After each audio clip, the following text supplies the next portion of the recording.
Okay, Iris, give me your best shot here. Okay.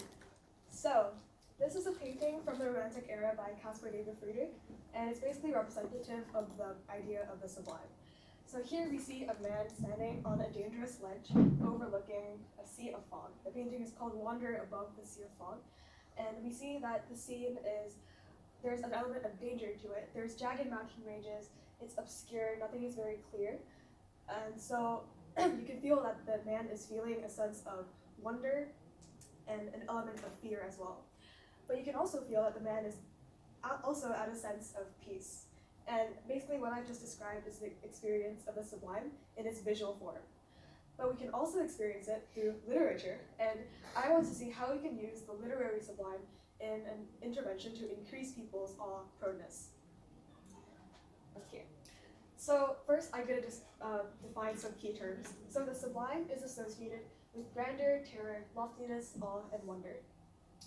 In this painting, for example, the man feels at once elevated and overwhelmed at the same time.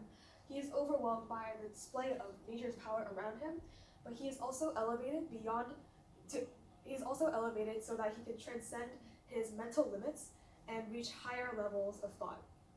Emma Burke put it this way: it's the feeling of expanded thought and greatness of mind that is produced by literature, poetry, painting, and viewing landscapes.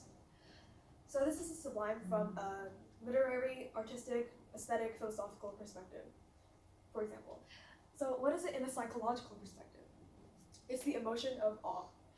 Keltner and Haidt in 2003 proposed a definition of awe consisting of vastness and accommodation.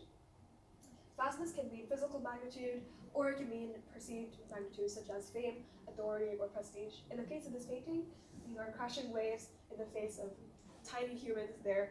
Yeah, so these tiny humans are the viewers of this vast force of nature, and they feel the need for accommodation. They need to adjust their mental view of the world to assimilate this new experience.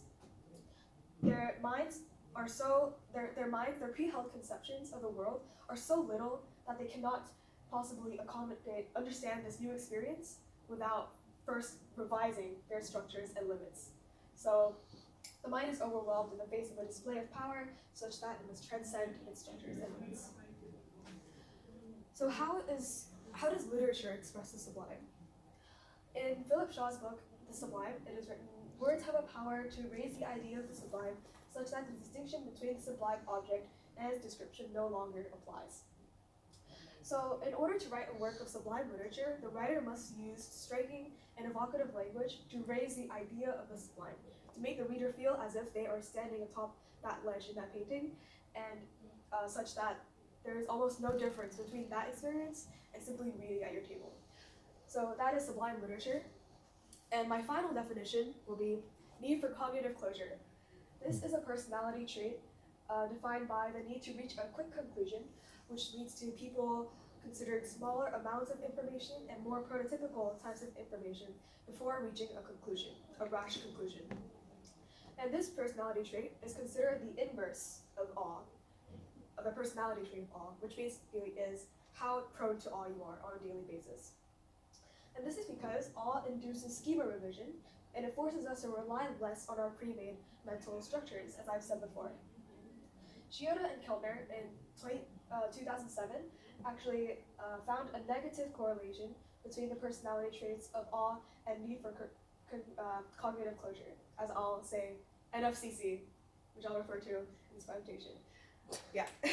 so we know how awe and NFCC relates. How about literature in NFCC?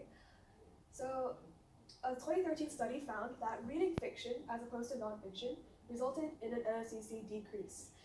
Whether that fiction was meant to be sublime or not, it's just the inherent qualities of fiction that invite the reader into the world, into its world, and see it through a different character's lens, and experience all these lives of different characters.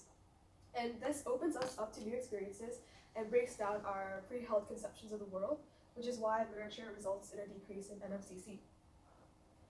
So to sum it all up so far, we found that literature leads to a decrease in NFCC, and so does awe, because they are negatively correlated. What about literature and awe, and what is the combined effect of literature and awe on NFCC? What about sublime literature?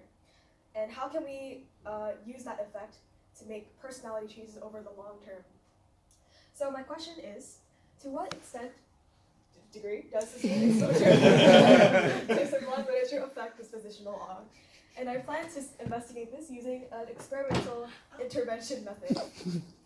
So in my experimental condition, I plan to have a goal of at least 10 participants, and they will go through an awe intervention, so to speak. So every week for 8 weeks, participants will receive a document of one sublime poem or short story, and content questions to test the reader's comprehension, and one short reflection prompt for the reader to write about how they felt while reading the story or poem.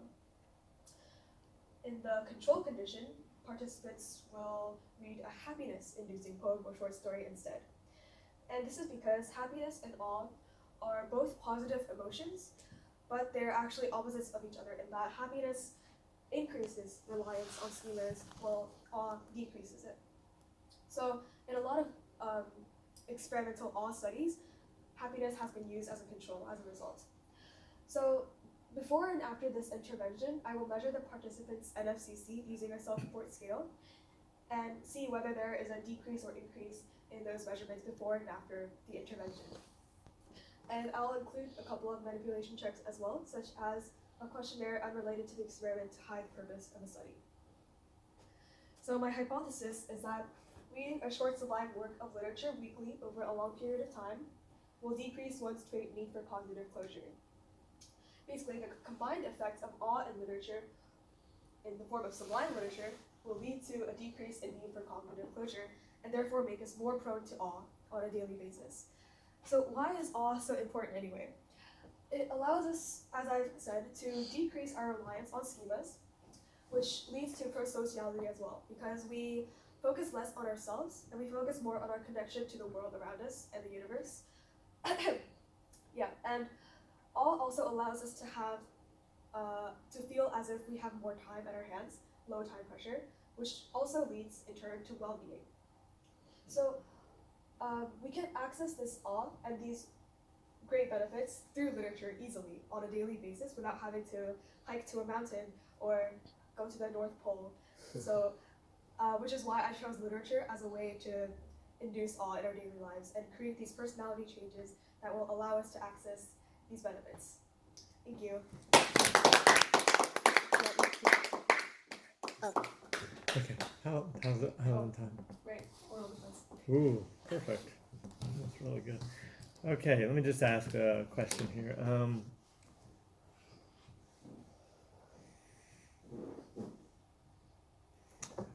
Iris, what were the strategies you used to conduct a review of the literature or to gather information from the discipline-specific field? And why did you select those strategies? Okay, well, so first I didn't have a strategy. I just went on ResearchGate and I found some articles related to awe, right? But then as I read on, I realized that these were like these isolated research articles were part of one whole, and I needed to find more large, like broad scale reviews that included these isolated articles and placed them in a broader context. So I changed my strategy by looking at handbooks and basically literature reviews that on awe and literature as well. So after I looked at these, then I found why these isolated articles would be helpful to my research, and I was able to discern between those that would be helpful and those that would be tangential. Yeah.